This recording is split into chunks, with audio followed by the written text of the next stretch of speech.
In the heart of one of the most radioactive places on Earth, where silence reigns over abandoned cities and nature reclaims its lost ground, an unseen presence lurks. The world's most haunted nuclear zone is not just a graveyard of forgotten history. It is a place where the past refuses to be buried. Paranormal sightings, eerie whispers, and ghostly apparitions have been reported for decades. What remains in the shadows of a disaster long past? What secrets does the contaminated soil conceal? Keep watching until the end as we reveal whether the lost tunnels of Vermouth Asylum is fact or fiction. Survivors of the initial disaster reported strange occurrences almost immediately. After the meltdown, as thousands were forced to flee their homes, some described hearing cries from the very buildings they had just escaped.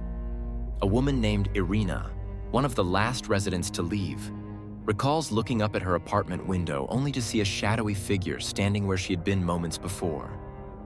She thought it was her husband, but he had already evacuated ahead of her.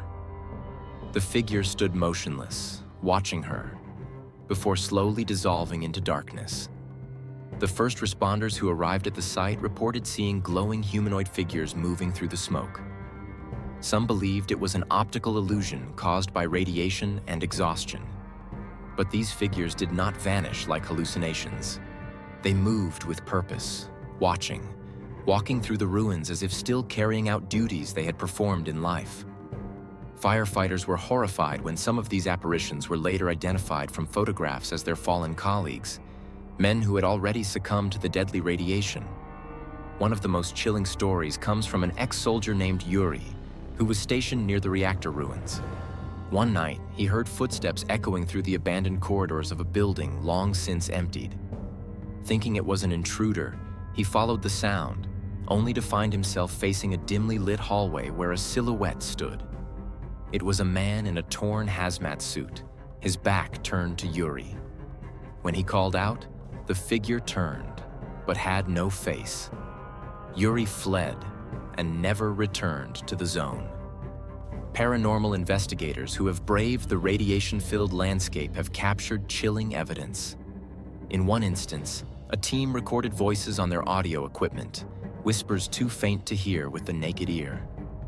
When enhanced, the voices formed words in a language no one could recognize.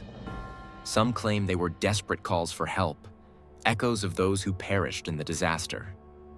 Others believe these voices belong to something else, something not human. The amusement park stands as one of the most haunted locations in the zone. The Ferris wheel, meant to bring joy, now looms like a skeletal reminder of what was lost. Paranormal teams who set up cameras around the park reported seeing shadows darting between the rusted rides. Some claim the wheel moves on its own, despite the mechanics being long since broken. Others have captured images of ghostly children standing near the carousel, only for them to vanish when approached. Radiation monitoring teams frequently experience unexplainable malfunctions. Their equipment spikes erratically, sometimes forming patterns resembling Morse code. A physicist studying the area noted that these radiation anomalies appeared to correspond with major disaster anniversaries. Was it a coincidence, or was something trying to send a message? Inside the hospital, where victims of radiation poisoning were treated, the energy is thick with sorrow. The morgue, located deep in the basement, is a hotbed of supernatural activity. Metal trays clatter on their own. Doors slam shut without warning.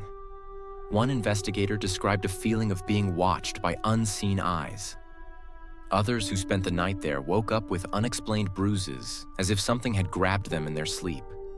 The control room of the power plant is another chilling location.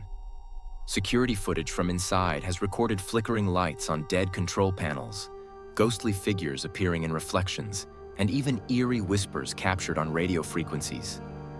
A worker once stationed there reported seeing a man in a radiation suit standing near the reactor core.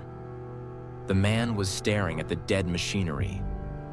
When approached, he disappeared into thin air. Some say the most terrifying presence in the zone is an entity known only as the Watcher. Soldiers patrolling the area have described waking up to find a shadowy figure standing at the foot of their beds. Some claim it appears as a man in an old Soviet uniform, but his face is always missing. Others say it takes the shape of something inhuman, an elongated figure with glowing eyes that lingers just beyond the edge of visibility. Those who have encountered it describe an overwhelming feeling of dread and the sensation that they are being followed long after they leave the zone. Animals that roam the area seem to sense what humans cannot. Stray dogs that have adapted to the radiation often bark at empty spaces, growl at unseen threats, and refuse to enter certain buildings. Some visitors have felt an unseen hand on their shoulder while walking through the deserted streets. They turn, only to find nothing behind them. A scientist conducting research on radiation levels reported the most disturbing encounter of all. He had been in the zone for weeks, analyzing the soil, when he experienced a horrifying vision. He saw the ghostly outlines of people running through the streets, their bodies flickering like an old film reel. He watched as they relived the day of the disaster over and over again. When he snapped out of it, his equipment was malfunctioning, his watch had stopped, and his hair had turned noticeably whiter. He left the zone immediately and never spoke of it again. Psychics who have ventured into the area claim that it is not just haunted.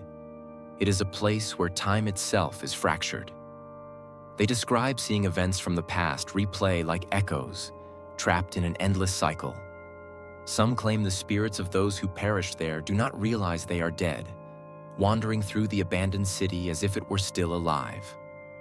The most unsettling phenomenon is the appearance of spectral figures in photographs.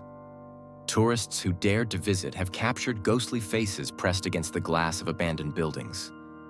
Some have taken videos only to hear voices calling their names when they review the footage.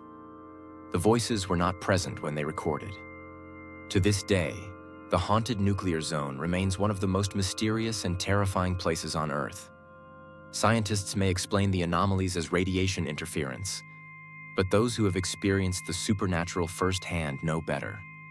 The zone is alive with echoes of its past, a place where the dead do not rest and where something watches from the darkness. It is a warning and a reminder that some disasters leave scars that extend far beyond the physical realm. For those who dare to step foot inside, the question is not whether you will see something, but whether you will leave the same person who entered. Some who visit claim to carry a piece of the zone with them forever, haunted by the whispers, the figures, and the chilling knowledge that they were not alone. Our previous story, The Lost Tunnels of Vermouth Asylum, is purely fictional, with no credible historical or architectural evidence to support its existence. Extensive research into historical archives, property records, and blueprints of the asylum has revealed no mention of underground tunnels, which would have been documented if they had ever existed. Additionally, there are no credible first-hand accounts from former staff, patients, or historians confirming their presence. Despite numerous urban legends, physical exploration of the asylum's grounds has uncovered no structural evidence of hidden passageways, entrances, or collapsed tunnels. The origins of this myth appear to stem from exaggerated local folklore and paranormal speculation, rather than verifiable sources, much like many other abandoned institutions that have attracted fictional narratives over time. While The Lost Tunnels of Vermouth Asylum makes for an intriguing tale, there is no factual basis to support its reality. Don't forget to hit that like button if this story gripped you, and subscribe to uncover more mysteries that blur the line between reality and the unknown.